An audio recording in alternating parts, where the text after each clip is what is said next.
pessoal. Obrigada a todo mundo pela presença. Queria agradecer especialmente o Marcelo, o Heitor Dália, diretor do Tungstênio, Marçal Aquino e Fernando Bonassi, que são escritores e roteiristas do Tungstênio.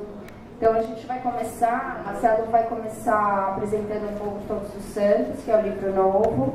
Depois ele vai falar um pouco do processo de adaptação do Tungstênio para o cinema. E aí a gente passa a bola para os roteiristas e para o diretor do filme, para eles falarem um pouco sobre esse processo de produção. E a gente abre para as perguntas, tá bom?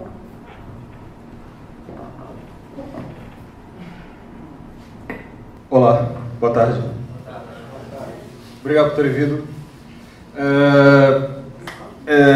Eu vou falar um pouco de um livro chamado Todos os Santos, que saiu, está acabando de ser lançado pela Veleta, que é uma compilação de trabalhos que eu fiz desde que comecei a publicar em 1988, na antiga editora Bloch, no Rio de Janeiro, que muitos de vocês devem ter ouvido falar. É um livro que engloba, acho que, segundo as minhas contas, 30 anos de carreira. A primeira etapa desse trabalho, quer dizer, os primeiros trabalhos que eu fazia na editora Bloch, eram trabalhos que refletiam mais ou menos, sintetizavam de alguma maneira aquilo que me interessava como leitor de quadrinhos, aquilo que eu achava mais bonito, que eu achava mais atraente para representar como desenhista, como quadrinista, se vocês preferirem. É muito claro a mimetização de desenhistas e artistas que eu gostava na época, como Paul Gulacy, ou como Jesus Blasco, ou como John Buscema, enfim, tantos outros.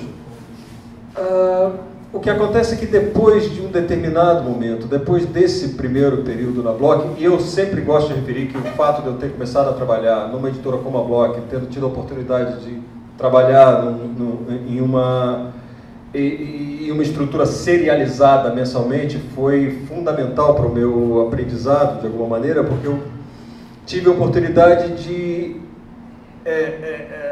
identificar, reconhecer, aprender a lidar com todas as características de um trabalho a partir do momento em que um original é finalizado até o momento em que ele é impresso. Porque existe uma imensa transformação entre as duas pontas da produção, entre a finalização do original e a impressão desse original finalizado, transformado em produto impresso, digamos assim. O que acontece é que depois desse período, esse trabalho de alguma maneira deixou de representar, ou deixou de ser significativo para mim, no sentido de que eu não encontrava nele aquilo que me traduzia como pessoa, que era algo que eu tinha a intenção, e não tenho nenhum problema em usar essa palavra, tinha a ambição de introduzir no trabalho que eu fazia. E a partir daí eu passei a me interessar, eu passei a me referenciar por coisas que achava que tivessem muito mais ligadas à minha formação como ser humano, coisas que tivessem ligadas àquilo que eu conheci como pessoa, tendo crescido num contexto como que eu conheci nos anos 70, em Niterói, um antigo bairro industrial dessa cidade. Então, acho que por conta disso, meu trabalho acabou adquirindo um caráter muito nostálgico sob muitos aspectos. Isso passou a ser expresso nos trabalhos que eu passei a fazer depois do período da Bloch.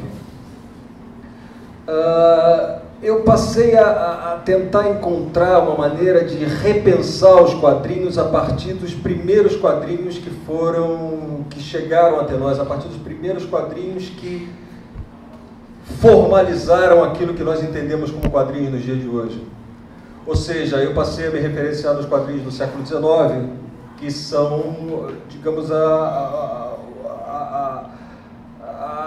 gênese do formato com o qual nós nos habituamos a lidar com os quadrinhos, né? A gênese daquilo que passou a ser consumido como quadrinho depois, né?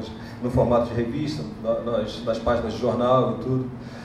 Ou seja, o meu trabalho passou a adquirir um caráter que emulava uma estética litográfica, fazendo uma ligação com a estética litográfica do século XIX. Os balões passaram a adquirir uma forma muito mais maleável, no sentido de simbolizar a maleabilidade com que as pessoas se expressam no Brasil, adquirindo o caráter de um personagem em si mesmo, muito mais do que um espaço onde se colocam textos. Eu passei a identificar no quadrinho e passei a tentar trabalhar com o quadrinho com todos os seus códigos, seja no que se refere ao desenho, seja no que se refere ao texto, seja no que se refere ao espaçamento entre os balões, seja no que se refere à maneira como os quadros são dispostos na página, ou a maneira como os quadros não são dispostos na página, seja no sentido de não entender a página como uma unidade narrativa única, e também no sentido de entender o quadro como uma narrativa, como uma unidade narrativa primordial, no sentido de que essa mesma história pudesse ser lida independentemente da mídia na qual ela estivesse sendo impressa. Essas passaram a ser digamos, as premissas básicas do meu trabalho. A partir do começo dos anos 90, esse trabalho ficou muito formalizado, ficou muito claro, todas essas diretrizes ficaram muito evidentes. A partir especialmente de uma história chamada Acomodados Acomodados, que está sendo publicada pela primeira vez no livro Todos os Santos, que foi premiada na Bienal de Quadrinhos de 91. Seria interessante falar um pouco sobre a dinâmica dos festivais de quadrinho naquele contexto, porque era um contexto onde tinha se iniciado o refluxo da produção, do crescimento da produção de alguma maneira, porque víamos em uma escala crescente nos anos 80 e, devido a fatores político-econômicos, tivemos um refluxo no que era a produção e o escoamento da produção de vários artistas e tudo, no sentido de que as revistas deixaram de existir, muitas editoras fecharam as portas, as pessoas talvez as pessoas deixaram de ter mídias nas quais veicular seus trabalhos. Era muito difícil publicar quadrinhos nos anos 90, assim como era difícil trabalhar com qualquer vertente artística nos anos 90. Mas acho que os quadrinhos sentiram esse refluxo de uma maneira muito mais aguda na minha leitura. O que acontece é que muitos festivais, nesse contexto, passaram a adquirir um caráter de quase mercado. Ou seja, o que muitas vezes, o que acontece hoje com a veiculação de trabalhos de muitos novos artistas através da internet, se dava naquele momento através dos festivais de humor, dos salões de humor, dos festivais de quadrinho. O que é uma coisa muito interessante de se mencionar. Depois disso, passei a colaborar com várias revistas, já com um trabalho, digamos assim, com uma leitura de trabalho muito mais concreta, muito mais consistente, eu deveria dizer, sobre muitos aspectos, muito mais contundente também. Porque é verdade que o trabalho que eu fazia, o trabalho que eu estava apresentando, não estava de acordo com nada que tivesse veiculado no mercado, com nada que tivesse com que as pessoas estivessem habituadas naquele momento. Porque eu nunca pensei esse trabalho a partir das premissas do mercado, eu nunca pensei esse trabalho a partir da ótica do mercado.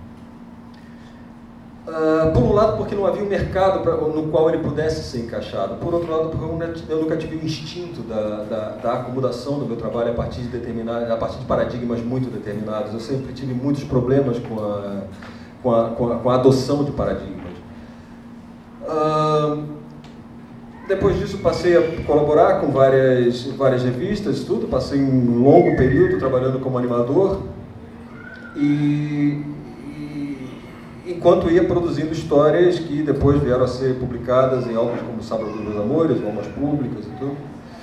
E Todos os Santos resgata um pouco toda essa trajetória que se iniciou nos anos 80 e até as últimas coisas que foram publicadas no ano passado, algumas inéditas no Brasil, ilustrações em veículos como La Vanguardia, ou El País, ou, enfim, Art Review,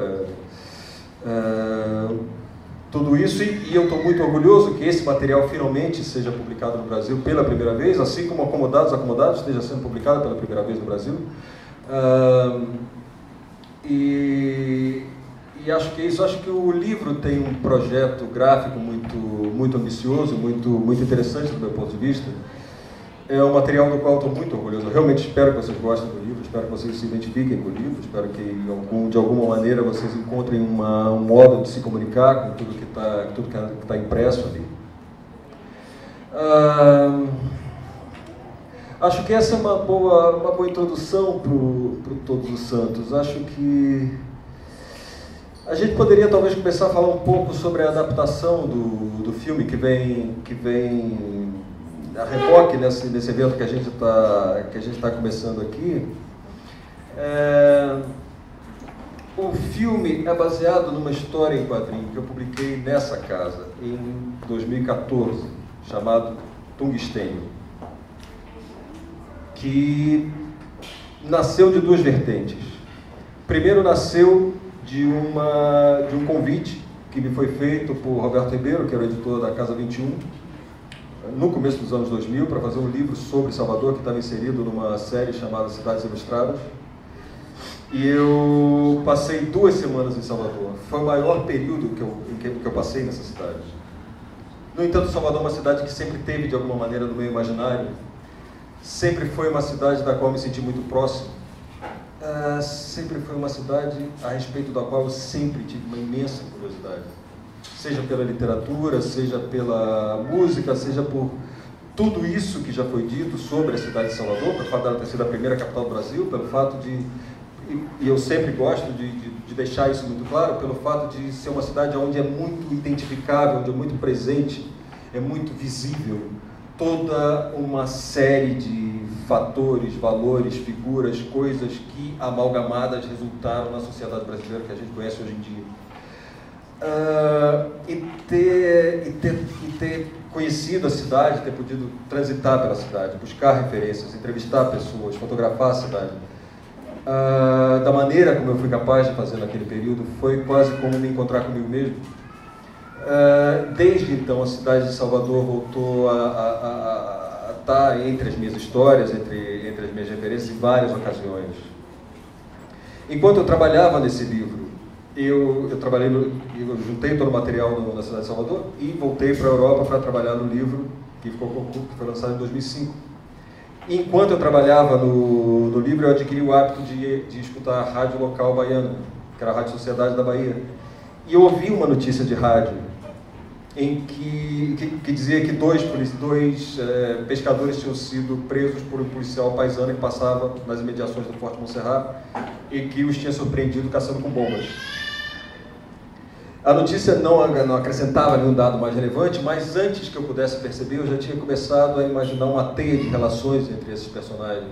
Já tinha começado a imaginar uma história por trás desse pequeno acontecimento, o que teria levado essas pessoas a se juntarem nessas circunstâncias tão banais como uma circunstância tão banal como pode ser a pesca com bombas, banal se você não for um peixe, obviamente.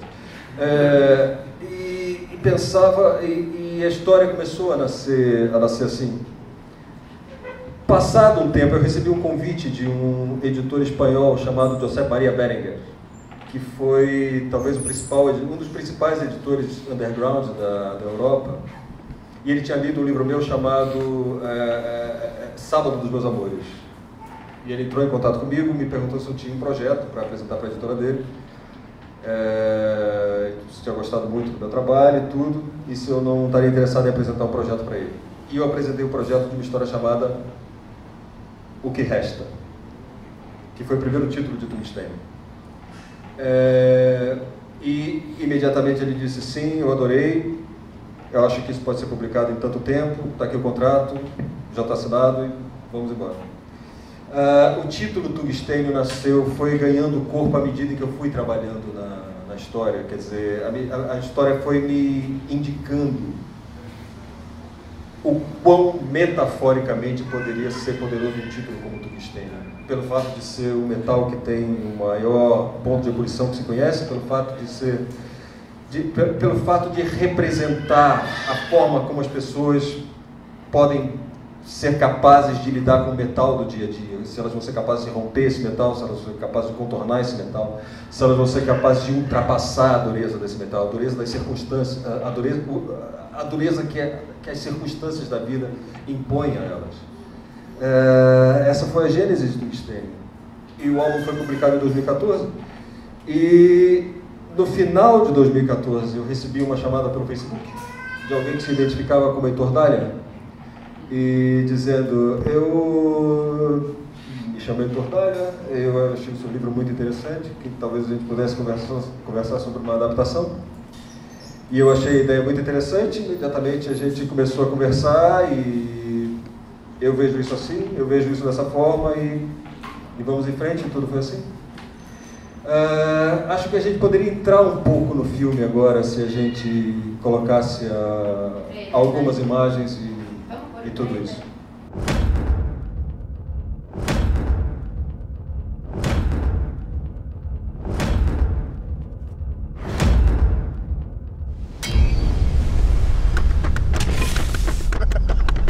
Segura.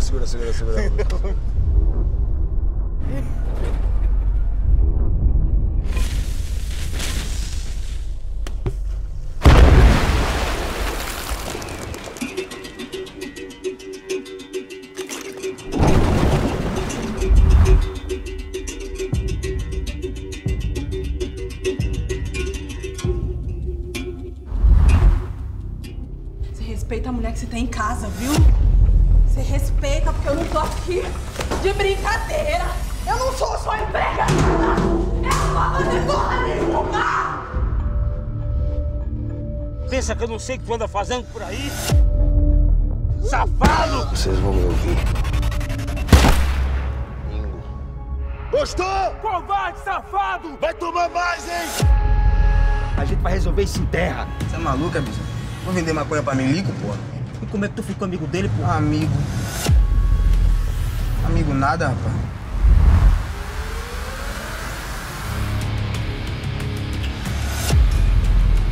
Atira aqui, velho, atira aqui. Bora, herói, bora! Mete bala, negão, porra!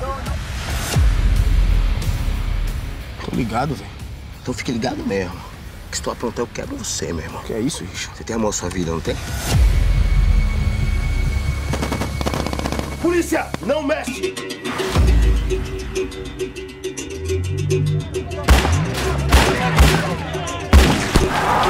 Depois disso vem o quê? Vida que segue, Pivete. Vida que segue.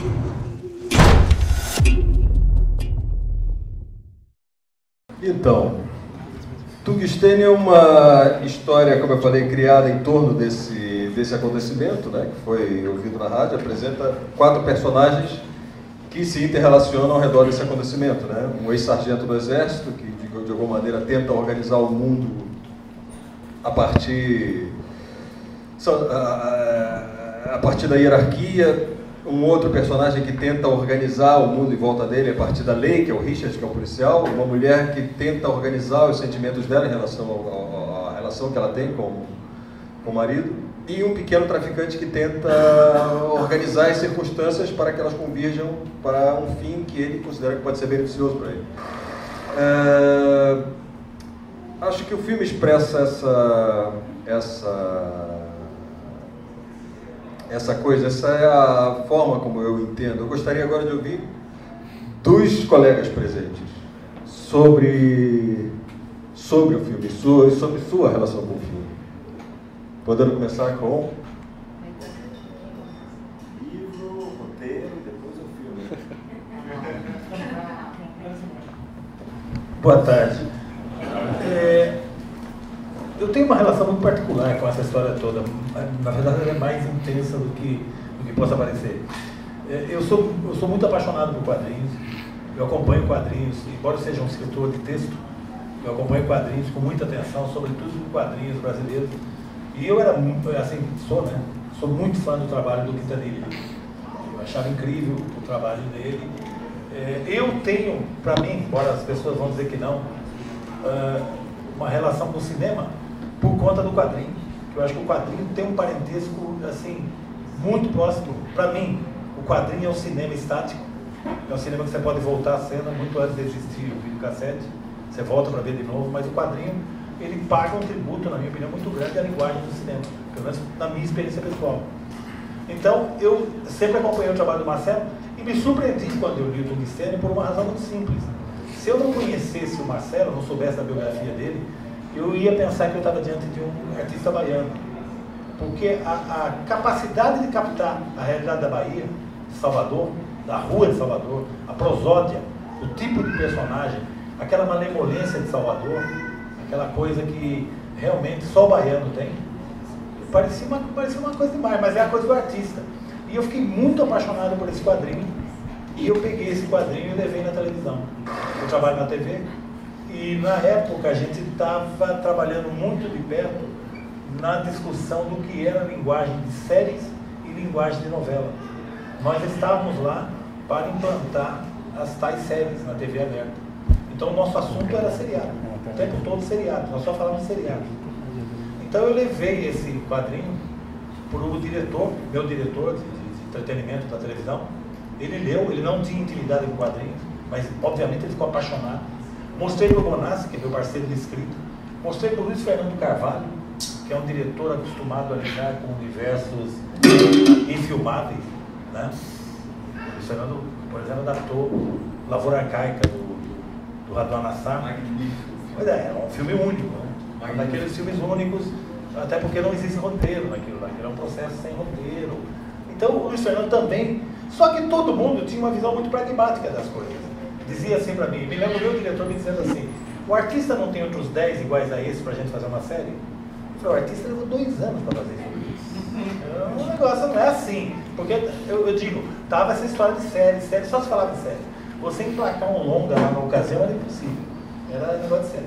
Então eu fiquei um pouco frustrado com a história, porque eu levei o quadrinho, todo mundo amou, todo mundo dizia do caralho, eu só queria fazer nada.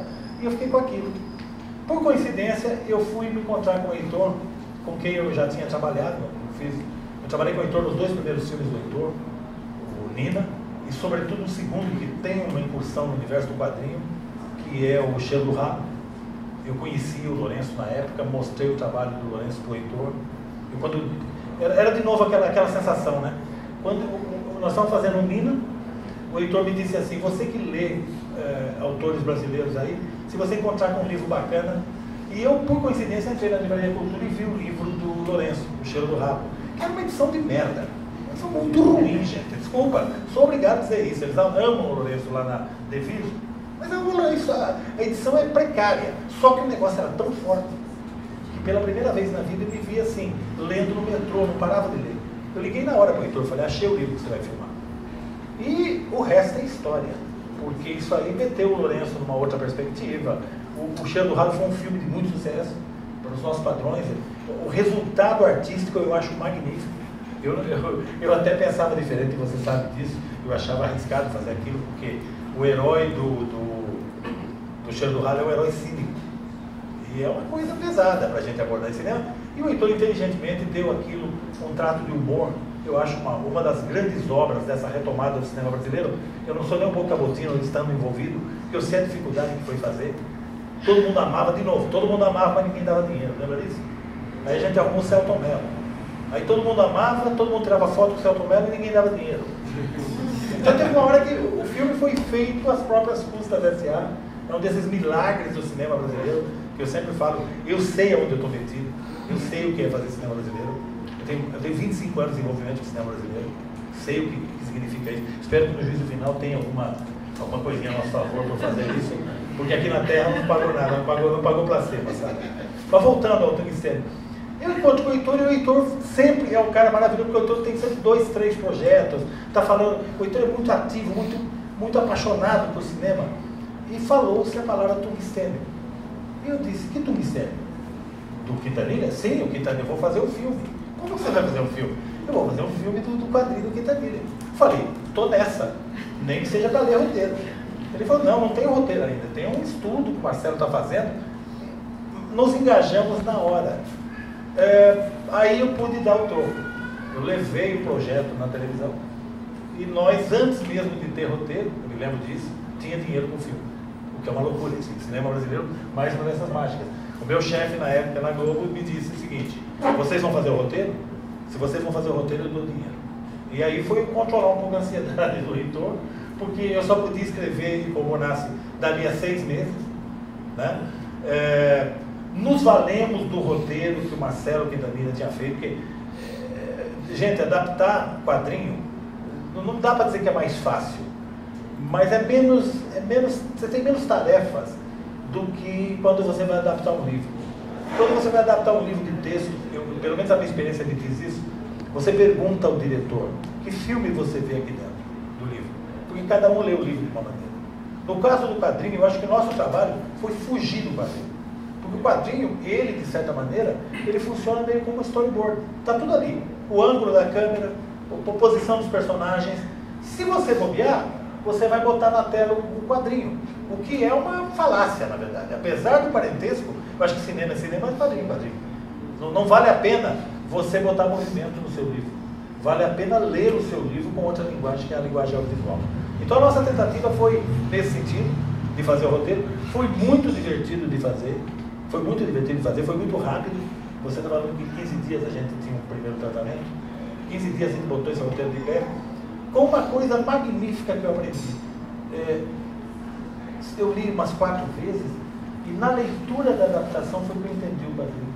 Eu não tinha entendido, tinha muita coisa que tinha me escapado, o que mostra que essa potência da linguagem do quadrinho, que não é meramente você passar os olhos e entender.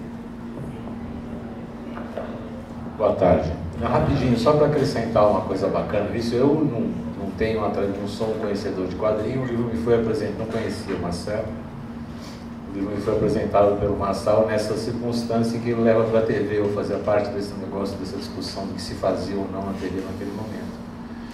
E tem uma coisa, o que eu acho mais bacana de dizer para vocês é o seguinte, tem uma coisa narrativa, como eu não sou um cara do quadrinho, eu olhei para as potencialidades narrativas daquilo, a possibilidade daquilo virar um filme que mantivesse as pessoas 70, 80 minutos olhando para aquilo.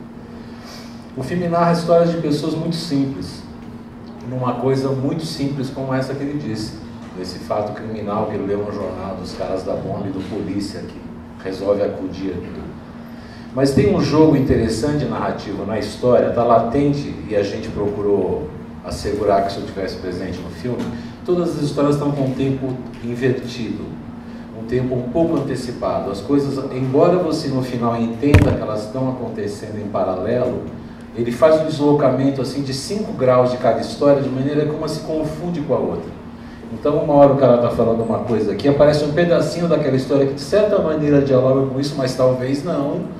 Você cria um ruído, você não entende, e aí quando a história anda um pouco e chega nesse lugar, você entende esse jogo, essa estrutura narrativa, esta forma maravilhosa narrativa, que é um procedimento formal, isso não é uma coisa aqui, isso é um procedimento intelectual, que é mexer no tempo de cada uma dessas coisas acontecendo de maneira que elas têm um pequeno mistério que você não as entende. Eu acho que a coisa mais interessante do livro é isso. Esse ruído, que essa brincadeira, esse ruído formal provocado por um pequeno deslocamento no tempo daquelas histórias, dá um mistério para aquelas existências triviais, dá uma dignidade para aqueles caras que estão desenhados ali, que sem esse ruído, para mim, ia ficar bosta. Ia ficar apenas a novela do dia a dia, o ramerrão do dia a dia. Então tem um procedimento formal, sério, que a gente tentou sempre olhar para isso, garantir que isso acontecesse. E, curiosamente, a discussão, digamos, mais grave que a gente teve com a indústria nesse roteiro foi no momento em que quiseram colocar a história em ordem. Teve um inteligente lá que achou que precisava tirar as histórias como elas estavam e, ao contrário, explicar direito para o espectador como aquilo acontecia. E foi uma única vez que a gente ameaçou, enfim, se insurgiu com as leituras que o roteiro vinha tendo. Que é o que eu acho que a gente já sempre achou que isso era a coisa mais bacana que tinha, mas na indústria você enfrenta todo tipo de burrice diariamente. mas a gente salvou o filme é lindo. Tem, essa estrutura está preservada. Acho que eu podia colaborar nessa conversa, é isso. Tem um jogo narrativo que dignifica o personagem. Essa é a coisa mais bacana, quando você pega para escrever, já vem com peso próprio.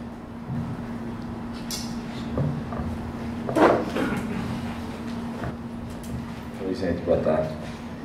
Eu queria dizer primeiro que foi o Marçal que salvou essa história aqui e fez ela ir para o cinema. A gente botou esse filme num edital público e tem uns pareceristas, né? Umas pessoas muito inteligentes que fazem pareceres de roteiro, que é um absurdo mais do que o outro. E um dos comentários do primeiro edital que a gente participou era que o Tungstênio era infilmável. Eu queria convidar essa pessoa para ver o filme, se ela vê aí.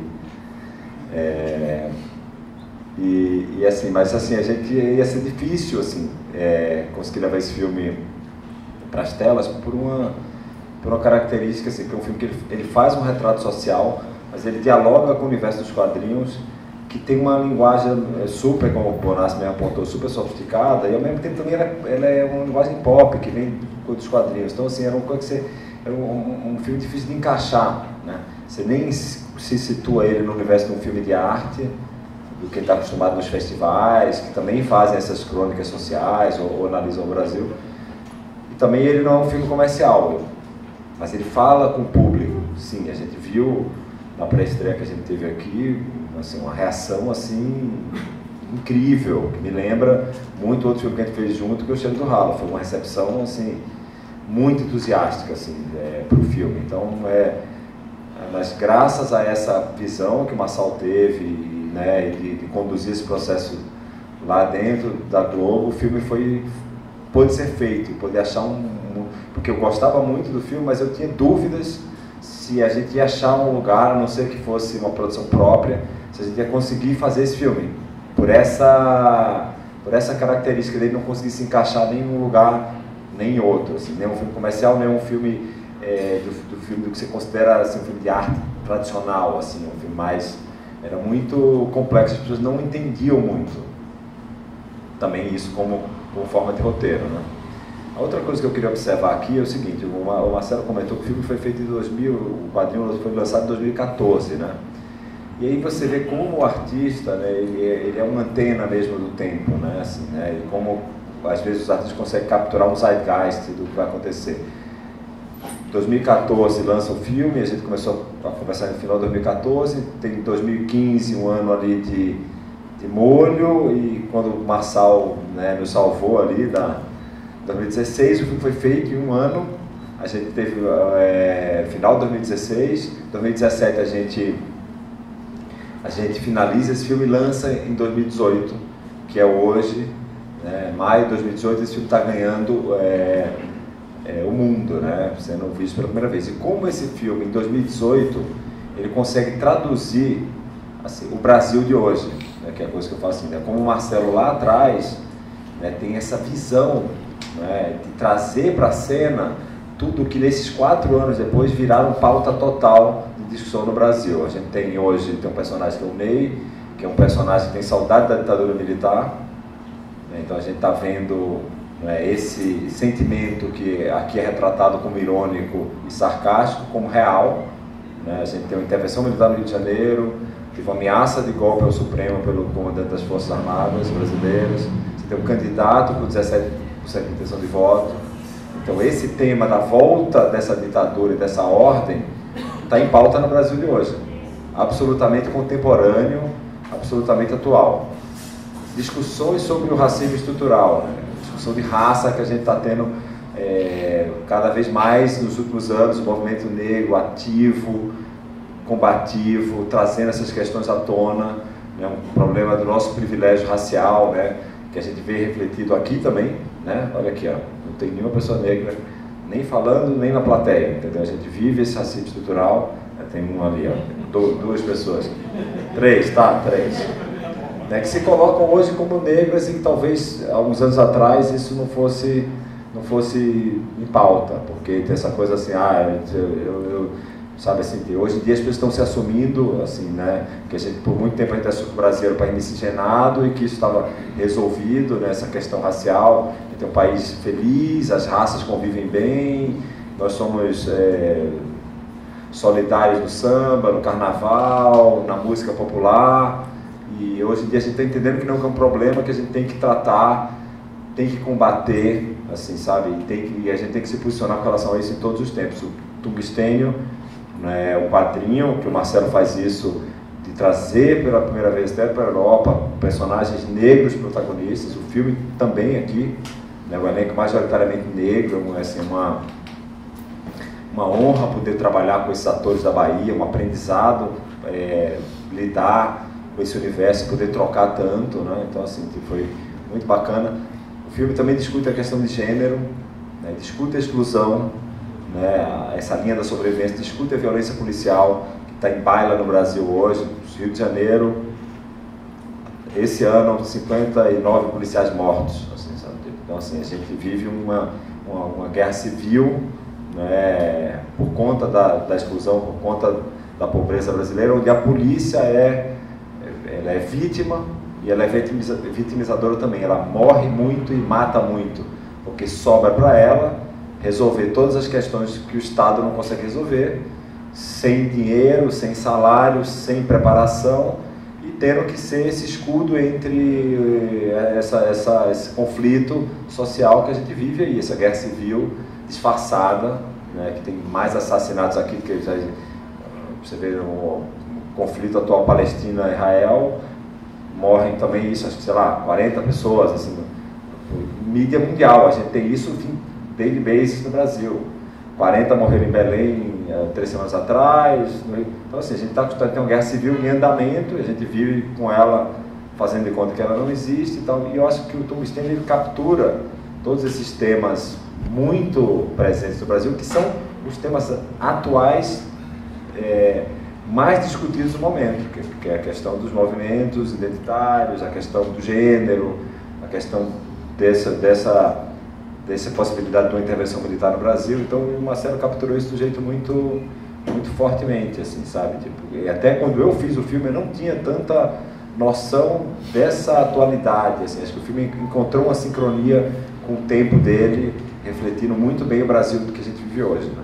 Foi um processo de adaptação muito rico, porque assim, tinha uma obra de estrutura narrativa, como o Bonassi muito bem apontou, muito complexa, que misturava flashbacks, flash forwards, ação e tempo contínuo, deslocados no tempo. Até o que está em tempo contínuo ele é um pouco deslocado, então foi muito difícil de entender isso e conseguir orquestrar isso de uma forma narrativa para o cinema. A dificuldade também de já ter uma base desenhada, que eram os quadrinhos que funcionam como storyboard de alguma maneira, né? Mas na verdade pegou ali conceitos que estavam no quadrinho e levou para o filme, conceitos de câmera e tal. Só que a dificuldade de fazer, porque, o Marcelo desenha um barco, o barco fica parado, né? Meu barco não fica parado, né? Tem que ancorar, tem que ter um mergulhador embaixo empurrando, a maré sobe, a maré desce, se dá um chute na cara do personagem, tudo bem, entendeu? Não dói, no ator como é que faz? Pós-produção, então foi um processo muito difícil, assim, tinha uma ação em tempo contínuo, que se passava em poucas horas, a gente filmou em vários dias, como manter essa quantidade de luz, chove, tem nuvem, como é que faz, entendeu? Assim, foi muito difícil, foi um filme extremamente difícil de fazer, muito planejamento, horas e horas de pensamento, foi um filme difícil, assim, complexo mesmo, para a gente conseguir tentar pelo menos estar à altura da obra de origem, que é o trabalho do Marcelo. Então foi uma adaptação muito prazerosa fazer e entender um filme também, assim, fazer um filme que tem essa atualidade, assim, foi tratar com esses temas, assim, além da coisa estética, narrativa, extremamente sofisticada que o trabalho tem, mas acho que os conceitos que o quadrinho propõe, esse retrato da Cidade Baixa de Salvador, com essa agudez e com essa força crítica que o Marcelo traz no trabalho dele, eu acho, já falei isso várias vezes, eu acho o Marcelo grande cronista dos nossos subúrbios, das nossas periferias, então foi uma honra poder ter uma obra dessa como base para fazer um filme. Perguntas, gente? É isso. Gente, eu queria fazer uma pergunta aqui também. Posso fazer uma pergunta, gente? Só, eu queria fazer uma pergunta aqui para o Bonassi, Marcelo e Marcelo, né? A gente está vivendo uma época de grandes ativismos sociais aí e com um movimento politicamente correto muito grande, onde personagens são questionados, embargados e tal. O quadrinho é uma zona muito livre de criação, onde os autores sempre tiveram muita coragem, né, e trataram temas sempre espinhosos, e se tem uma vanguarda assim, tipo, de pensamento muito radical nos quadrinhos. E hoje a gente está vendo no cenário social, né, muito vindo pelo novo espaço público que é a internet. Você vê, não tem nada mais inocente hoje em dia, né? Ó, uma câmera me filmando, outra ali me filmando, então assim, qualquer coisa que você fala, ela vai para a internet e pode virar uma polêmica num segundo, nesse coliseu, né, que é nesse tribunal que é redes sociais, onde qualquer coisa é questionada e posta à baila. E os artistas muito na vitrine também. Então qualquer coisa que você fala pode ser questionado, e esse questionamento está acontecendo muito nas artes, em personagens, assim, as pessoas exigindo que os personagens tenham valores éticos ou morais, ou personagens heróicos e tal. Então, onde fica então os personagens reais, os seus defeitos e críticas? Então eu queria perguntar aos meus colegas aqui o que eles têm a dizer isso. O colega aqui não é correto,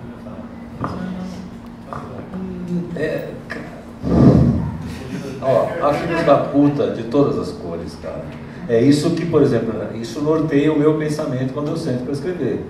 Então, assim, quando a gente faz TV, tem que ter uma preocupação com isso. Quando você fala com 80 milhões de pessoas, tem que olhar para o elenco, tem que estar balanceado. Isso são questões da indústria.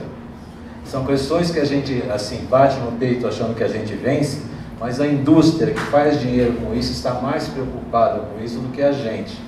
Então, fiquem tranquilos, os ativistas, que a indústria está muito preocupada com vocês, tá bom? Então, assim, eu sempre noto isso, que eu trabalho com ela, e os caras estão mais preocupados com isso do que o próprio ativismo. Às vezes esvazia o próprio ativismo de tanta preocupação com o ativismo. Mas, de qualquer maneira, para a obra de arte, isso não serve em nada. E prevalece a primeira máxima. Para efeitos de ficção, há filhos da puta de toda cor e sabor. Né? Eu sempre tive a alegria de trabalhar com artes marginais. Então, eu sempre falei que a gente podia falar do que a gente quisesse. Na literatura, meia dúzia de gato pingado. Quem lê no Brasil é uma seita. Existem 3 mil leitores no Brasil. É a tiragem média do livro. Então, se destina 3 mil. Você tem 3 mil neguinhos com quem você tem que conversar. Cinema, aquela frase famosa, né? Quando acaba um filme brasileiro, não sobem créditos, sobem débitos. É um marginal. Que mais? Poesia, teatro. A gente tem os amigos que iam ver a gente, né?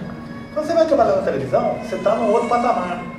Mas eu nunca, nesses 11 anos que nós estamos trabalhando juntos, você pode me desmentir tranquilamente, a gente trabalha diariamente com o roteiro, eu nunca nesses 11 anos eu parei ou você parou para dizer assim, peraí, será que isso aqui vai causar? Será que isso aqui vão entender? Não.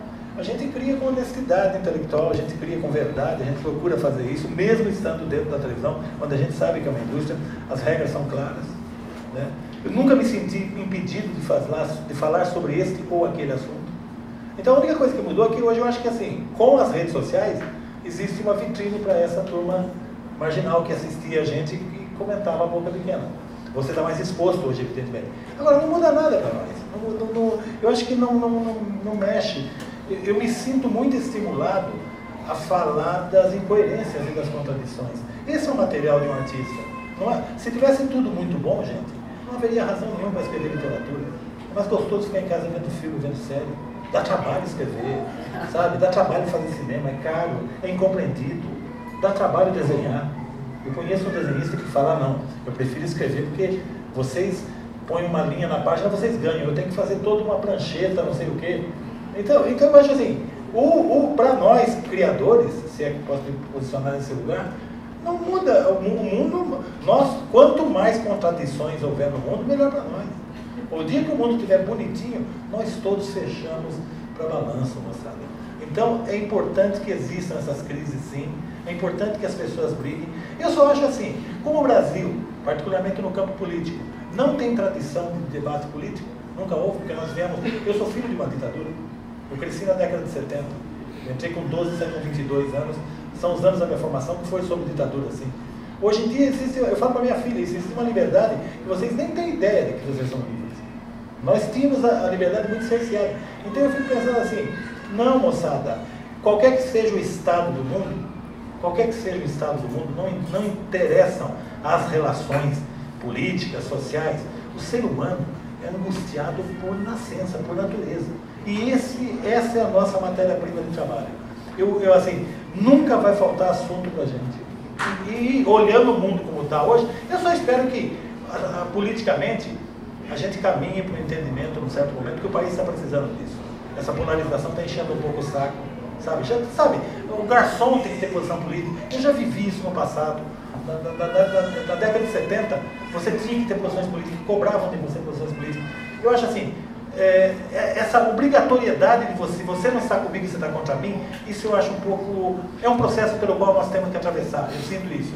Mas eu espero que passe logo e não deixe saudade. Então,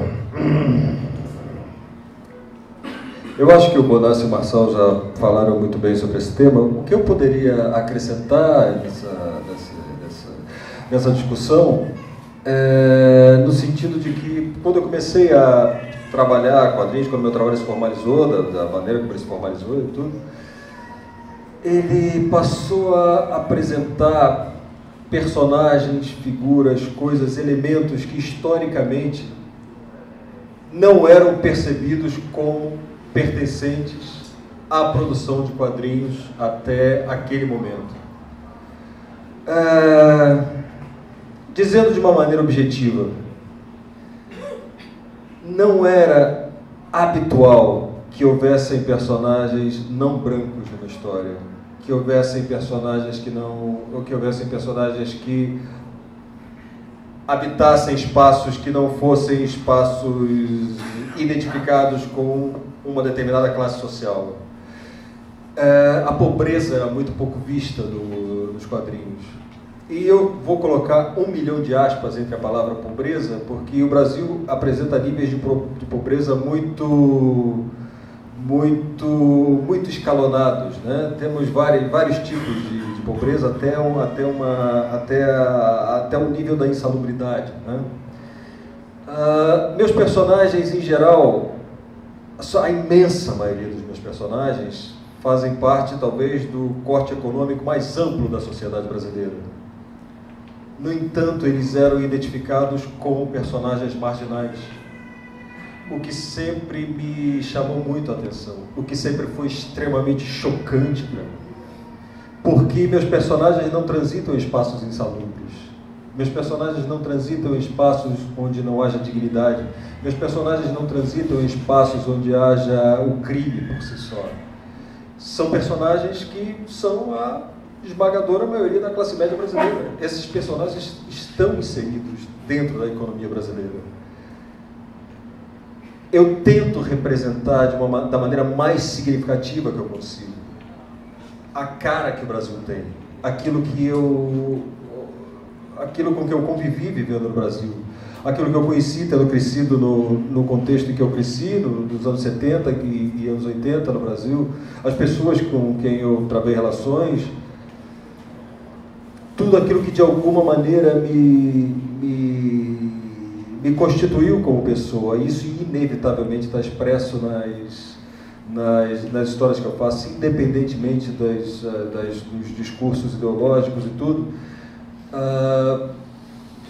porque isso representa algo muito mais profundo do que assumir um determinado posicionamento político, porque eu considero que significa a tradução daquilo que eu sou como pessoa. E acho que ter apresentado isso, ter começado a apresentar isso no momento em que eu comecei a apresentar, o que eu quero dizer, antes de que todo esse arcabouço retórico viesse à tona, obviamente decorrente do fato da gente ter passado tantos e tantos anos sem discutir política entre os membros da sociedade de uma maneira mais intensa, o fato desse trabalho ter sido apresentado naquele contexto causou muito estranhamento, um estranhamento muito grande. Mas acho que isso vem sendo superado, isso vem sendo rediscutido, vem sendo revalorizado ao longo do tempo. E eu espero que, como o Marcelo falou, o momento atual é um processo que inevitavelmente teríamos que passar, por termos passado tanto tempo afastados da discussão política. E eu, particularmente, considero que vivemos um momento muito interessante, apesar de todos os exageros, apesar de todo o acirramento que existe. Acho inevitável que a sociedade brasileira passe por um processo como esse. Acho muito positivo por esse aspecto. Que todas as pessoas acreditem que tenham algo a dizer, que queiram se expressar de alguma maneira. Eu realmente prezo muito que as pessoas se expressem da maneira mais sincera possível. E acho que o momento que vivemos se presta muito a isso. Eu acho um momento muito interessante. Perguntas fáceis, por favor. Qual o meu prato favorito? Qual a nossa cor favorita? Boa tarde. Eu queria saber se vocês têm planos de filmar outras obras do Marcelo, como, por exemplo, o Talco de Vidro. Posso responder? Não existe nenhum plano. Posso responder também? Se eu conheço o Heitor, ele já pediu algo original para o Marcelo, mas eles não podem falar agora.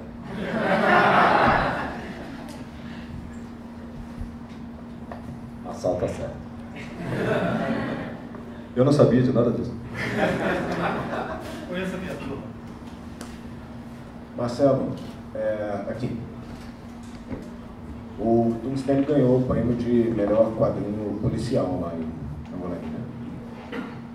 Mas não é um quadrinho policial, uma história policial na lógica de história policial, sei lá, natureza inglesa, americana, enfim. Tem o Marçal na adaptação, puxa de novo para um trabalho policial, sei lá, pensando no invasor. Que injusto, eu não faço um autor policial. Não, mas então, é porque eu quero passar pelo invasor. É porque é o seu trabalho favorito para mim, que também não é um trabalho policial. Poxa, você me considera um autor policial, é? Não, mas é porque o invasor né? Se diz que o invasor é um livro policial. E também não tem essa careta de livro policial, né? Esse clichêzão de livro policial. Eu queria saber se você viu com surpresa essa premiação ou não. Estava claro para você que o Tungstênio tinha esse viés de policial.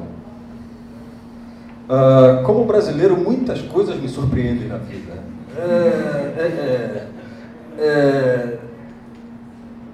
Eu não sei se Tungstênio pode ser classificado como policial. Eu não sei se Tungstênio pode ser classificado como uma história social. Eu não sei como Tungstênio pode ser classificado. Eu tenho muitas dificuldades em me autoclassificar. Eu não me sinto confortável com a objetividade da classificação. Eu realmente me sinto confortável com o fato de não ter ideia de como classificar o meu trabalho. É algo que me parece muito interessante. Eu realmente me sinto confortável na situação de estar pisando em ovos o tempo todo, de não ter clareza em relação àquilo que... não ter uma palavra clara que possa definir aquilo que eu faço. Então, eu achei muito interessante que o trabalho tivesse sido premiado na categoria de policial. Mas não existe nada que eu possa fazer quanto a isso. Quando ganhou esse prêmio, a gente já estava fazendo o filme e tal, eu fiquei surpreso, porque também não via em nenhum lugar como policial, assim.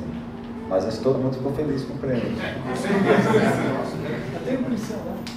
Tem um policial lá. Eu queria fazer uma pergunta, eu estava... Peraí. Tem uma pergunta aí? A minha pergunta para o Marcelo, eu lembro que uma vez ele diz uma frase bem interessante, que ele trabalha muito a forma de escrever certo, o jeito de falar errado, né? A questão dos sotaques, né? O regional que a gente tem no Brasil. E os quadrinhos dele têm sido traduzidos para vários idiomas, para o polonês, francês, espanhol, italiano, alemão. E isso é muito complicado de traduzir, esse aspecto da obra dele. Eu gostaria de saber se ele viu alguma dessas traduções para ver como no exterior fizeram essa narrativa dele dessa forma. Sim, eu acompanhei algumas. A tradução espanhola foi feita por mim mesmo. A tradução francesa eu acompanhei muito de perto, trabalhei muito de perto com as duas tradutoras. Uma delas mora em Salvador. É uma pessoa já muito acostumada a trabalhar com a oralidade local e tudo. Eu tenho poucas informações sobre a capacidade do tradutor polonês de traduzir todas as nuances das falas dos personagens para esse idioma. Mas eu estou muito satisfeito com tudo aquilo que eu pude acompanhar, pela aproximação que é feita, porque eu acredito muito no trabalho a partir do conceito, não a partir da tradução propriamente dita de determinadas expressões, mas é preciso que você absorva o conceito dessa proposta para que a tradução seja mais do que uma tradução, na verdade seja uma reescrita da história. Isso sim faz a história funcionar. Eu realmente acredito nisso. Eu preciso dizer que recentemente, acho que eu estive conversando com o Rogério, que é o meu editor, há pouco tempo, tivemos conversando sobre traduções de livros. E tenho reparado um declínio muito acentuado nas traduções para o português, de livros norte-americanos, por exemplo, onde você é capaz de perceber o inglês por trás do português ali, até no que diz respeito à estrutura das frases. Mas Tungstênio não passou por nenhuma dessas particularidades, digamos assim, pelo menos até onde eu consigo acompanhar.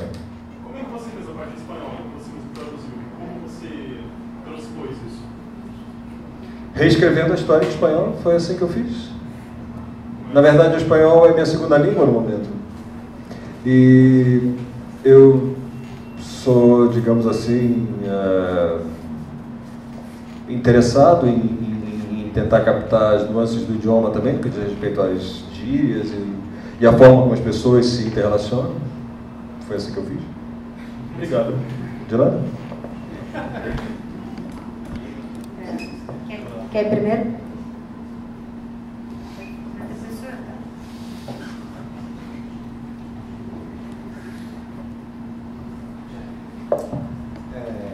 Bom, parabéns a todos aí, o autor Marcelo Quintanilha, o pessoal do filme, né, todos os envolvidos. Então, eu não gosto de adaptação. Né? Eu acho que quando alguém adapta um livro de Machado de Assis em quadrinhos, deu tudo errado, né? Porque Machado de Assis, você lê um livro de Machado de Assis, ler Machado de Assis em quadrinhos para mim é um impacto, né? Não tem nada a ver com Machado de Assis, é uma outra obra reescrita. Então eu sou contra a adaptação, é aquela coisa de se fazer com quadrinhos, né? Quadrinhos é um subgênero literário, então você pega um livro bom, né, de literatura e dá para cara fazer história em quadrinhos que as crianças podem entender, né? Porque tem imagem, dá em desenho, então fica claro. Então parece que história em quadrinhos é um rebaixamento, é como, não sei se vocês conhecem um autor americano, Greenberg, que falou em relação à literatura e pintura, né? Pintura é pintura abstrata, pintura não precisa contar uma história. Então você tem literatura e você tem pintura, então você tem quadrinhos e você tem cinema. Então eu fiquei muito espantado, porque eu estava falando com o Marcelo Quintanilha, aí eu falei assim, eu fico com aquele papinho básico, né? Não, seu livro é super cinematográfico, parece um storyboard, né? Quando eu olho o storyboard, eu ia falar com meus alunos, olha, veja o storyboard. Você tem o storyboard, você tem o filme, dá para ver as duas coisas e faz uma correlação, né? As tomadas são cinematográficas, a fotografia cinematográfica. Eu falei, mandei esse papinho pro Quintanilha, ele ficou injuriado comigo. Eu falei, não, nada disso, eu sou autor de história em quadrinhos. Eu penso o resultado gráfico para fazer sentido quanto história em quadrinhos. Você falou, você lembra, né? Tem a questão do tempo de leitura, tem atenção, tem um problema da atenção, quanto tempo você leva para virar a página. Você pode voltar para uma página, você pode olhar, você pode conferir um desenho, rever uma fala. No filme, não, passou, entendeu, seu cérebro não tem tempo de pensar, é uma coisa atrás da outra. O cinema vai direto para o seu subconsciente, o quadrinho fica no plano do consciente. Então eu achei uma série de coisas engraçadas, e a resposta que o Quintanilha me deu, depois eu estava conversando com a Laerte, falou assim, é como um autor de quadrinhos, assim, nós somos autores de quadrinhos. E nós estamos dando uma canja, uma chance para esse subgênero que chama cinema, né? Mas a linguagem principal aqui é quadrinhos, né? Então eu achei isso muito interessante, e eu achei que os adaptadores, roteiristas, né, Fernando, Marcelo, por gostar, eu acho, né? Mais o Marçal que falou, gosta de história em quadrinhos. Ele fez um filme que tem a cara de história em quadrinhos, né? Então, aí vem a minha pergunta. Eu, no filme, né? Pode falar isso? Tem um ruído no filme, para mim foi o cara que fala, né? Aquilo para mim foi impacto, né? Quando apareceu aqui, nos 5 minutos, parecia o Sérgio Chapereme. Mr. M, atenção, Mr. M. Eu falei, como é isso? Aí eu falei assim, isso é para pegar um recordatório, os recordatórios do quadrinho estão como esse narrador, onisciente, onipresente, né? E aí eu pergunto para vocês, adaptadores, né, tanto o Marçal, o Fernando, o que vocês fizeram? Assim, qual é o lance? Onde vocês fugiram? Qual é o distanciamento que vocês tomaram da história em quadrinhos, entendeu? Porque para mim parece muito colado e eu me pergunto assim, qual é o desafio do roteirista de uma história que já conta tanto, né, que já fala tanto assim? Belíssima pergunta, né? Não tem resposta, mas eu vou tentar. Não, porque é o seguinte, vamos lá. Vamos lá, eu vou pegar a sua fala. Eu, pessoalmente, eu sou escritor. Entre outras coisas que eu faço com texto, eu sou escritor. No juízo final, eu espero estar na fila dos escritores. Sabe? Mas eu acho bacana. Eu acho que o pessoal, apesar do Paulo Coelho vai estar lá também, mas ele não vai estar nessa fila, ele é Marco. Ele vai ser perdido em outra fila. A verdade é a seguinte, quando você vai... Eu aprendi isso nesses 25 anos, porque eu não quero adaptar livro nenhum. Eu termino de ler um livro, digo, livro do caralho, eu nunca penso linguagem cinematográfica, você conversa. Eu ponho na prateleira de livros grandes, é necessário que um diretor me procure e diga, estou querendo adaptar esse livro, seja meu, seja de outro autor. E a primeira pergunta que eu faço para esse, e você sabe disso, qual é o filme que você vê aqui? E aí o cara conta para mim a leitura que ele fez daquele livro de modo geral. Eu acho que a história é essa, assim, assim. Em geral, não tem nada a ver, principalmente quando o livro é meu, não tem nada a ver com o que eu escrevi. É genial, essa é a genialidade da literatura. Então, o primeiro degrau dessa história. Por que não expandir algo que já existe numa linguagem para uma outra linguagem? Por que não exercitar essa outra linguagem? Por que não adaptar Tungstênio para o teatro, por exemplo? Percebe? Por que não explorar essas possibilidades? É isso que artistas fazem. É isso que nós que somos inquietos com as coisas. Porque eu estou satisfeito com o quadrinho. O quadrinho é uma obra-prima. É uma obra-prima. Mas por que não lê-lo a partir de uma outra perspectiva, de uma outra linguagem? É isso que me movimenta como adaptador. Especificamente nesse caso, porque eu não sou aquele cara, e eu nunca fui, que sai do cinema dizendo assim, o livro era melhor. Fidelidade é bom para ser discutido em casamento, moçada. Na adaptação, bicas, não existe isso. Existe uma leitura que você faz. A prova disso é que um livro se permite N adaptações. Você pode pegar o mesmo livro e fazer 5, 6 filmes diferentes. Depende do ponto de vista que você aplica. Então, o nosso trabalho, eu vou frisar isso, o nosso trabalho, meu e do Bonassi, naquele momento de fazer a adaptação, era escapar do quadrinho. Era fugir do quadrinho e não nos aproximar. Porque se fosse, rigorosamente falando, o editor poderia ter cortado as páginas e levado para o set. Moçada, o negócio é isso aqui, a fala está aqui, o ângulo de câmera está aqui. Então, essa possibilidade de buscar algo diferente é que nos movimentou. Sempre tendo em mente que nós tínhamos um material muito carregado, muito elétrico ali na nossa frente, que era o quadrinho. Nós teve uma cena, que eu não vou me lembrar qual, mas seria interessante ver, que eu e ele ficamos em dúvida. Ele dizia para mim, não é isso que ele está dizendo aqui. Eu falei, é isso que ele está dizendo aqui. Você imagina um quadrinho com um desenho claro, com uma fala, com um balão, e nós dois não nos entendemos. Imagine isso no campo da literatura, onde a subjetividade graça, onde você diz o que vai ser dito. Então, para nós, o que nos levou muito ali foi o desafio de propor ao leitor algo que não fosse meramente um quadrinho, permitindo ao leitor negar aquela máxima de que quadrinho é cinema. Porque senão não teria graça, era melhor fazer uma animação. Então, a nossa briga era, por incrível que pareça, escapar um pouco da sombra do quadrinho. Não é mole. Eu vejo, por exemplo, o personagem do Caju, eu falei com o Marcelo. Marcelo deve ter visto o ator na Bahia antes de fazer o... É igualzinho. Então, essas proximidades, essas traições, essa tensão que existe é que nos motivou. E a título assim de absoluta punheta autoral, né? Existe uma única cena que não está no quadrinho, está no filme, estava no roteiro, e o Heitor gloriosamente respeitou. Uma única cena, um único plano, na verdade. Não está lá, nós fizemos. Eu sei, é brincadeirinha, mas é um momento que o Caju, ele está andando pela rua, o personagem, e ele se encontra com aquele, eles se cruzam. Não existe isso no quadrinho. Naquele momento, ao fazer isso, nós ajustamos o tempo da narrativa. Ele se cruza na rua. Buscar a mochila? Não, ele cruza com ela quando ela está chegando no apartamento e ele está indo embora atrás do bisonho. Ele está com inclusive ele está com os chinelos do marido dela na mão. Eles se encontram e não se veem. Eu sei, é uma brincadeirinha, mas a gente adora uma brincadeirinha.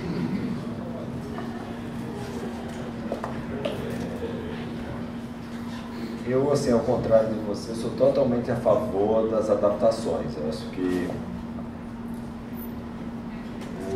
a obra de origem, assim, ela é sempre uma matriz primeira. Você pega, por exemplo, um Shakespeare, tá? Ele foi o cara de Shakespeare, o Hamlet. O cara escreveu no século, tanto, sei lá nem que século foi aquele, mas assim, 17. E assim, é um texto, ele escreveu para ser levado ao palco, ele levou esse texto ao palco naquela época, e desde então, o Hamlet está sendo montado no mundo inteiro todos os anos, encontrando uma audiência diferente, com traduções daquilo, mas carregando de alguma maneira a essência daquela obra original, sendo traduzida de outras maneiras por outras pessoas, por outros tempos, e alcançando uma audiência muito maior. Assim, por exemplo, no caso, sei lá, do Cheiro do Ralo, por exemplo, um livro do Butarelli, né? O livro viajou o mundo inteiro, até hoje viaja, no Japão, assim, o trabalho do Quintanilha aqui, do Kim Stanley, né? A gente fez para a Rede Globo, vai passar na Rede Globo, vai atingir, sei lá, 10, 11 milhões de pessoas, quando for para a TV.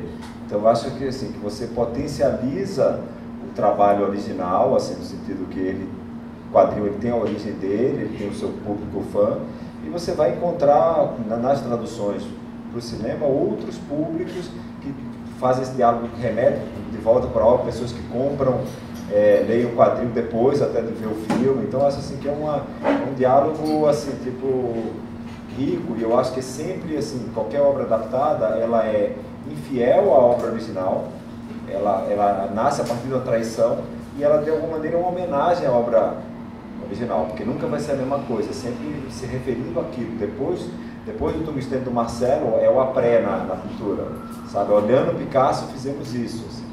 Na nossa adaptação, eu acho que ela foi muito fiel, assim, tipo, a gente tentou, a margem vamos dizer, de traição ou infidelidade ela é muito pequena, quase mínima, assim, tipo, eu tentei respeitar tudo, figurino, posicionamento de câmera, conceito de câmera e tal. Claro que é outra linguagem, é outro meio audiovisual, e eu acho que tem uma tradução aí. O ponto que você tocou do narrador, é um narrador que já estava lá. Um narrador machadiano, irônico, vira casaca, um narrador que ele muda de ponto de vista, ele está em terceira pessoa narrativa, ele passa para a primeira pessoa, vira para a terceira pessoa próxima, é um narrador irônico. A gente escolheu um ator irônico também, que é o William Cortaz, um grande ator brasileiro, assim, fez o Tropa de Elite e tal, e a gente, na minha interpretação, assim, ele traduzia aquela ironia que o narrador do Marcelo tinha, assim, tipo, agora, claro que ele tem um timbre de voz, assim, até essa pergunta já não é a primeira pessoa que fala assim, tem gente que ama a narração, tem gente que fala, mas onde é que você achou esse timbre? Eu falei, cara, eu não consegui, não achei no quadrinho o timbre certo, assim, então assim, foi uma adaptação, então, assim, mas assim, é sempre no sentido de homenagear a obra, de tentar ser fiel ao conceito do Marcelo, e eu acho que é muito rico você, para mim, é sempre um desafio, porque para mim, o meu primeiro público, eu já adaptei, eu quero trair essa pessoa e ela ficar feliz comigo, entendeu? Então, assim, tipo, eu sempre pensei no Marcelo o tempo inteiro, a primeira pessoa que eu tenho que agradar é ele, e depois, assim, o público geral, assim, que eu acho que a gente teve uma pré-estreia foi muito bacana, e as pessoas puderam, quem não conhecia o quadrinho, pôde usufruir essa dramaturgia, eu sempre olho a partir da dramaturgia, esses personagens, esse universo do Marcelo, que a gente tentou ser o mais fiel possível, assim, tipo, e ainda tentando, eu acho que no caso do quadrinho, ainda é uma coisa assim, que é um desafio, é uma riqueza, você pegar um universo que é real, que ele Ele olhou ali, capturou na Bahia, traduziu aqui, e você levar para a vida real, para o movimento de novo, para pessoas de carne e osso, que suam, que têm questões, esse movimento. Então eu acho sempre um desafio e voltando para a realidade ali da Bahia, incorporando o que essa realidade tinha para a gente, entendeu? Assim, a realidade de verdade, né, que o Marcelo olhou, criou. Então é um processo de desafio. Então eu acho que sempre as adaptações são prazerosas, são assim, um exercício de compreensão do humano, assim, sabe? E a partir de uma cabeça de um autor. Eu acho que sempre é fiel ao autor. Assim, no caso aqui é o Marcelo, nós fomos os tradutores desse universo dele para uma linguagem audiovisual que de alguma maneira vai estender essa obra com uma audiência bem maior, e eu acho sempre válido levar dramaturgias, histórias e reportes do mundo para que mais pessoas possam conhecer esse universo tão rico do Marcelo. Não só porque eu acho que, em benefício da linguagem do cinema, nesse caso em particular, eu acho que o projeto narrativo se realiza melhor no cinema, não no quadrinho. Está todo mundo indo para algum lugar, é uma história que depende do movimento dos personagens que miram, assim, você lê 2 páginas, você entende que está todo mundo indo, que está todo mundo se deslocando para que algo desesperador pode ocorrer. Então, na minha opinião de criador, eu acho que o projeto narrativo do autor dessa história, independente das linguagens, se realiza mais plenamente no cinema. Ao contrário do independente das qualidades dele de quadrinista. Mas as de narrador se realizam no cinema, na minha opinião, no Tungstênio em particular.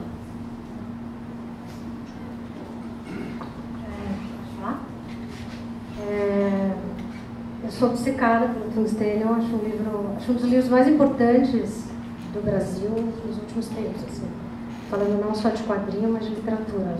Acho um livro muito poderoso, enfim. E amei o filme, achei o filme maravilhoso. Mas eu queria perguntar para o Marcelo, especificamente, Marcelo, como que você pensa, porque assim, tem uma coisa, seus personagens falam muito, né? Falam muito, assim, uma coisa... Se não tivesse a sofisticação que você tem, né, nos diálogos, seria uma coisa insuportável, né? Milhares de balões. E os caras falam, por exemplo, o Ney fica o tempo inteiro falando que é preciso agir, ele é o que menos age, né? Então tem sempre essa desconexão, né, entre o que as pessoas estão falando e o que as pessoas estão fazendo, a queira, tudo isso.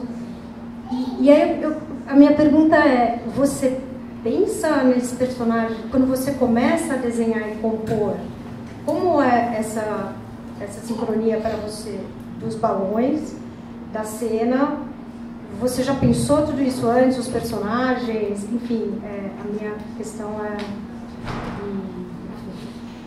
Se eu construo os personagens de uma maneira muito objetiva e clara antes de começar a fazer a história, é isso? A fazer a história. E como você opera esses... Porque assim, eu acho que ele é tão poderoso e ele fala tanto do Brasil e é um livro... Justamente porque a razão que o Bonassi falou, porque formalmente ele é absurdo, né? Uma coisa muito impressionante, como está tudo construído ali, né? Como esse Brasil está mostrado ali de uma maneira nada óbvia, o tempo inteiro, assim, eu li várias vezes, o filme me mostrou outras coisas que eu não tinha visto, apesar de já ter lido várias vezes, e, enfim, então, eu acho que a sua genialidade formal é que, né, potencializa essa coisa que é o Brasil está aqui, está lá, enfim, são vários momentos do Brasil, né, é um Salvador, isso você fala assim, Salvador me impressiona porque foi a primeira capital, e ao mesmo tempo está falando do Brasil, né, como você consegue isso, quer dizer, não como você consegue isso, mas como que você pensa, na hora que você vai fazer tudo isso, todos esses personagens, colocar isso em funcionamento, já está tudo pronto, e aí você vai para o quadrinho, sei lá. Não está nada pronto nunca, jamais está nada pronto. Tudo vai, na verdade, acontecendo. O que acontece é uma coisa que eu gosto sempre de frisar, é que eu trabalho a partir eu não trabalho a partir da distância. Eu trabalho a partir daquilo que eu sou como pessoa. Eu só posso criar personagens com os quais eu consigo me identificar em algum nível, mesmo que esses personagens expressem ideias antagônicas àquilo que eu considero correto. mas tanto eu como ele pertencemos exatamente à mesma raça, que é a raça humana. Com todas as nossas idiosincrasias e todas as nossas complexidades, todas as nossas deficiências de caráter e de moral. É dessa forma que os personagens vão aparecendo. Eu visitei Salvador muito poucas vezes. E eu passei muito pouco tempo na cidade. O máximo de tempo que eu passei na cidade foram 2 semanas. Quando você trabalha a partir de coisas que você criou e etc., uma ideia prévia que você tem sobre uma determinada coisa, não é raro que você sucumba a alguns estereótipos. No entanto, como eu falei, tendo tido a oportunidade de conhecer a cidade da forma como eu conheci e tendo tido uma relação com a cidade que foi quase de me encontrar comigo mesmo, quando você é capaz de reconhecer isso no ambiente no qual você transita, os estereótipos desabam como um castelo de cartas, porque o que você encontra é você em todas as coisas. Então os personagens são criados a partir desse princípio, eles não são criados a partir de coisas que eu observo. Eu não trabalho como observador da realidade, porque isso implica inevitavelmente uma distância entre quem observa e aquilo que é observado. E como eu falei em outras ocasiões, eu nunca trabalho a partir da distância. Então os personagens vão ganhando vida e vão começando a se expressar à medida que as páginas vão sendo desenhadas também. Eles vão crescendo junto com a história. Na verdade, eles assumem todas as rédeas de como a história deve ser contada. Na verdade, eles contam essa história sozinhos. Demais. Obrigada. Eu queria falar uma coisa.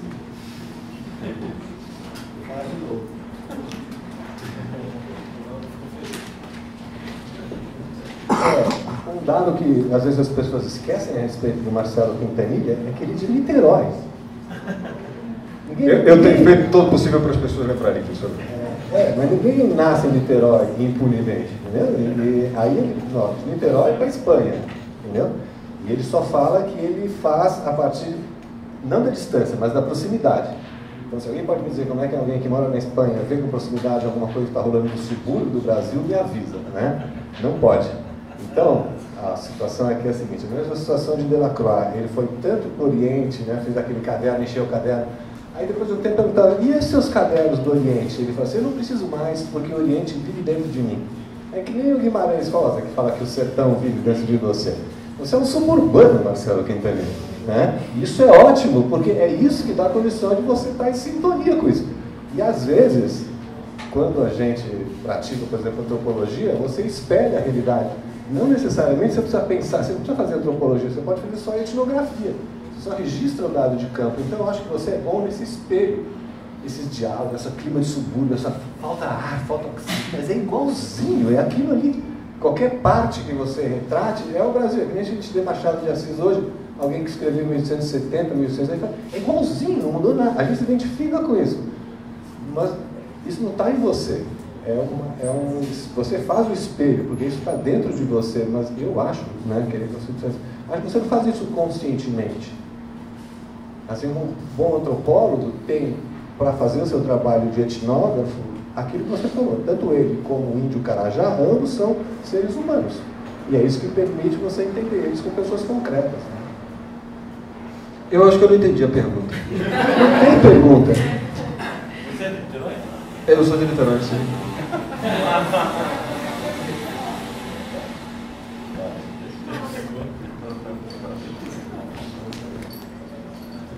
Olá, boa tarde. Tudo bem? Tudo ótimo.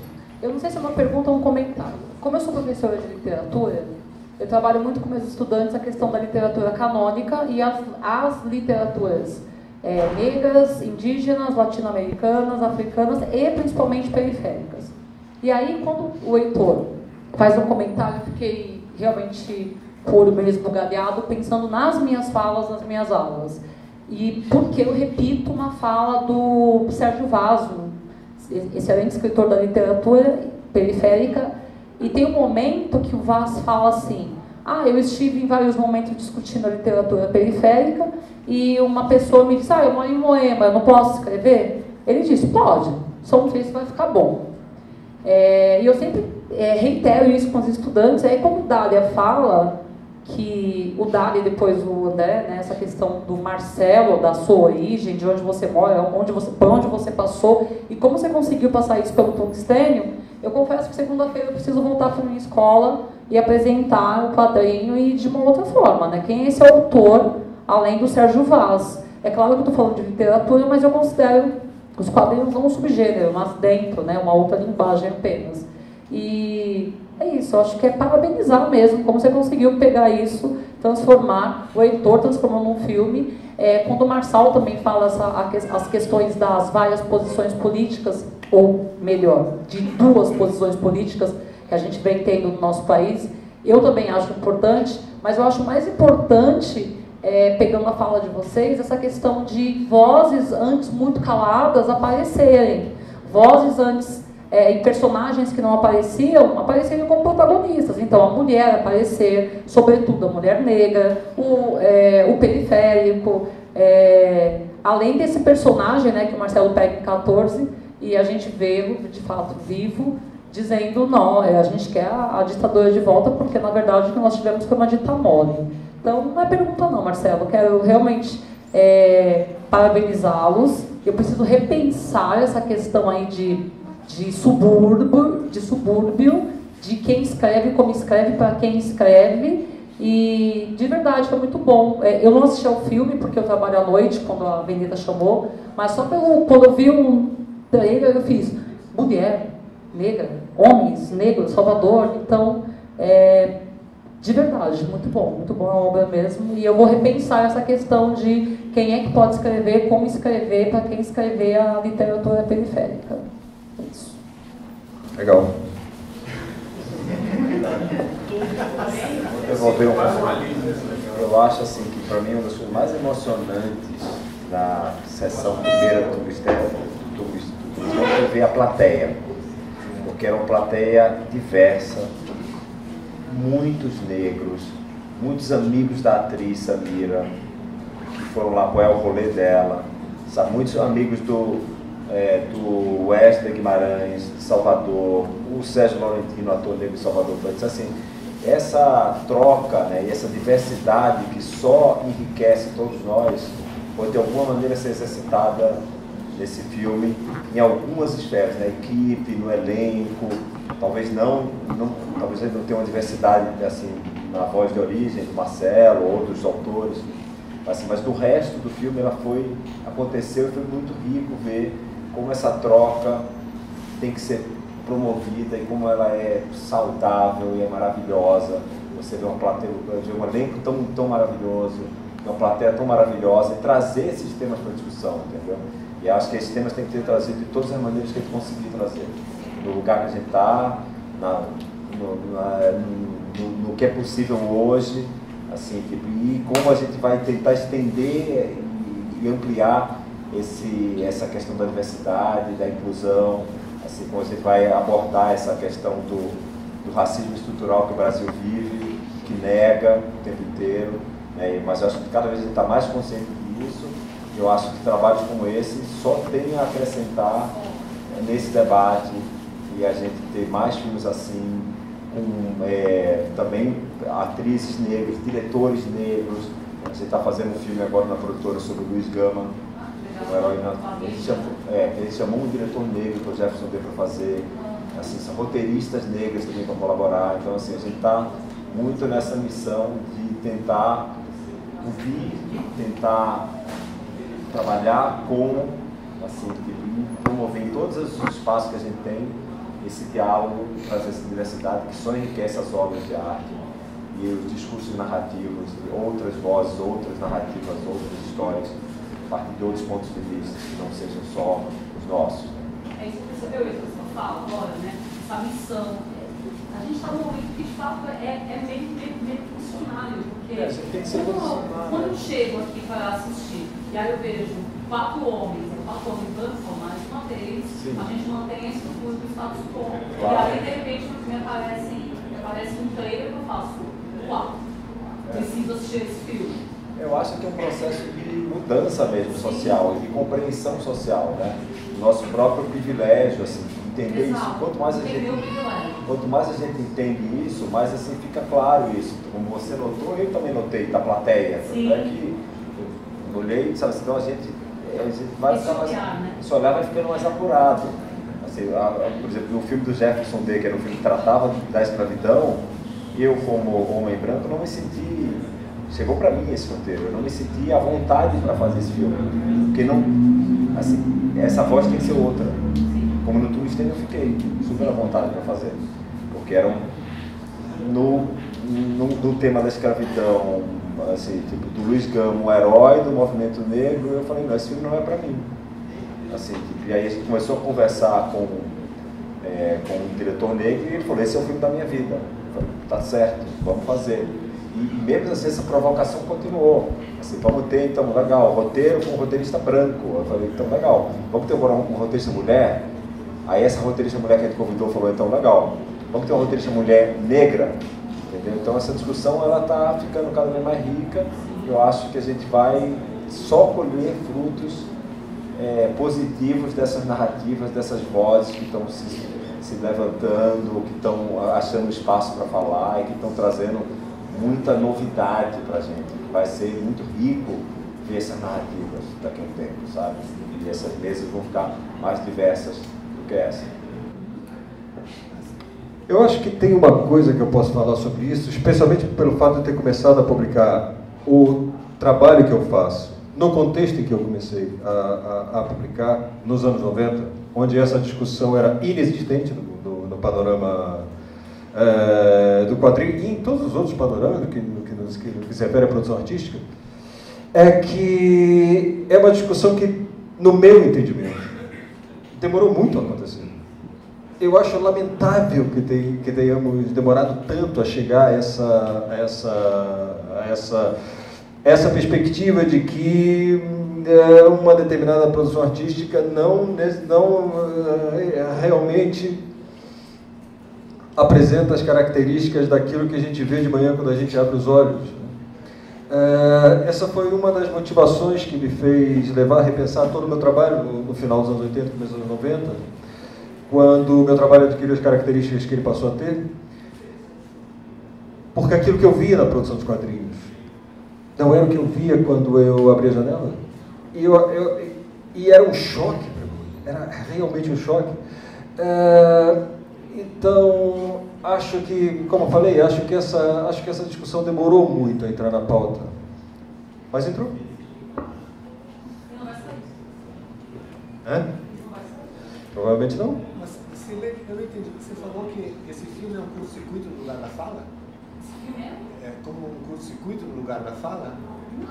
Não. Eu disse ao contrário. Tá. Eu disse que quando eu trabalho e discuto com meus estudantes da literatura periférica, eu uso muito a fala do Sérgio Vaz diz em outras palavras que para fazer literatura periférica você precisa sentir, você precisa estar lá. E aí quando ela cita a origem do Marcelo está na Espanha, assim, contar esse tipo de coisa, eu falei, caiu minha fala, caiu meu discurso. Quando eu assisti ao trailer, eu fiz, uau, então a gente precisa repensar, inclusive eu, militante, precisa repensar. Não só militante, eu acho que como professor eu tenho obrigação de ser militante, não posso ser neutro. Perguntas? Boa tarde. Boa tarde. Marcelo, pegando um pouco no gancho da fala do André, eu queria saber de você se nesse processo de adaptação, seja no roteiro, ou seja na própria obra audiovisual como um todo, se teve algum instante, algum segundo e algum momento assim que você construiu a ideia no livro de uma forma, mas os roteiristas ou o diretor deu uma outra ótica para ele, de um momento que você não tinha percebido ou não queria ter dito aquilo, se houve isso e qual foi a sua reação? Não houve isso, porque acho que todo o processo partiu de uma coisa que eu considero, uma coisa que que já conversei com o Heitor em outras ocasiões, parte de uma fidelidade conceitual. Isso significa que você absorve todas as premissas do quadrinho e devolve essas premissas em forma de cinema a partir dos mesmos critérios. Isso quer dizer que os atores também são capazes de se apropriar dos personagens a um ponto em que as improvisações que eles possam chegar a fazer nas cenas dizem respeito àquilo que eles aprenderam dos personagens, lançando mão de sua própria mitologia pessoal para dar vida a esses personagens, os personagens que estavam criados para existirem em primeiro momento somente no papel. Então acho que a fidelidade conceitual fala muito mais alto nesse aspecto. Então nada me surpreendeu, nada. Então, pessoal, esse e outros conteúdos do Papuzine só são possíveis graças aos colaboradores do canal no Apoia-se. O Papuzine tem uma campanha lá no Apoia-se, é só você ir lá e contribuir com o valor que você puder. Você vai me ajudar a continuar produzindo conteúdos como o HQs e Negócios, o Perfil Quadrinístico, entrevistas, cobertura de eventos e muito mais. Então é isso, eu conto com a colaboração de vocês, vocês que gostam do canal, vocês que gostam do conteúdo que eu produzo aqui. Então é isso aí, já agradeço muito aos colaboradores, a galera que já tá ajudando, já tá fazendo parte lá do grupo secreto, onde eu coloco conteúdos exclusivos, já tá participando dos sorteios mensais que eu faço. Eu queria agradecer muito a vocês e também convidar você que tá assistindo a contribuir. Então é isso aí, valeu, até a próxima.